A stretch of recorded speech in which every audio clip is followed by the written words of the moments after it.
ગુજરાત એટીએસે પકડ્યા દેશના બે દુશ્મનો। પાકિસ્તાન માટે જાસૂસી કરનાર બે ગદ્દારોને પકડવામાં સફળતા। દમણથી મહિલા અને ગોવાથી એક પુરુષ જાસૂસની ધરપકડ। સેનામાં સુબેદાર રહી ચૂકેલ AK સિંહ નામનો ગદ્દાર એટીએસના સકંજામાં। દમણથી રશ્માની રવિન્દ્રપાલ નામની મહિલાની ધરપકડ કરવામાં આવી।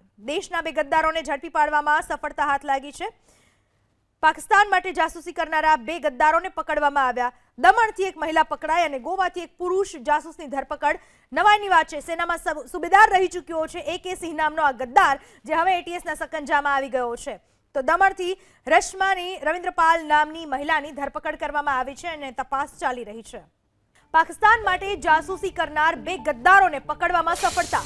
દમણથી મહિલા અને ગોવાથી એક પુરુષ જાસૂસની ધરપકડ। સેનામાં સુબેદાર રહી ચૂકેલ AK સિંહ નામનો ગદ્દાર એટીએસના સકંજામાં। દમણથી રશ્માની રવિન્દ્રપાલ નામની મહિલાની ધરપકડ કરવામાં આવી। દેશના બે ગદ્દારોને ઝડપી પાડવામાં સફળતા હાથ લાગી છે।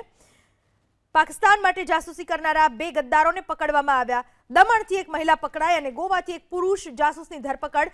નવાઈની વાત છે, સેનામાં સુબેદાર રહી ચૂક્યો છે AK સિંહ નામનો આ ગદ્દાર, જે હવે એટીએસના સકંજામાં આવી ગયો છે। તો દમણથી રશ્માની રવિન્દ્રપાલ નામની મહિલાની ધરપકડ કરવામાં આવી છે અને તપાસ ચાલી રહી છે।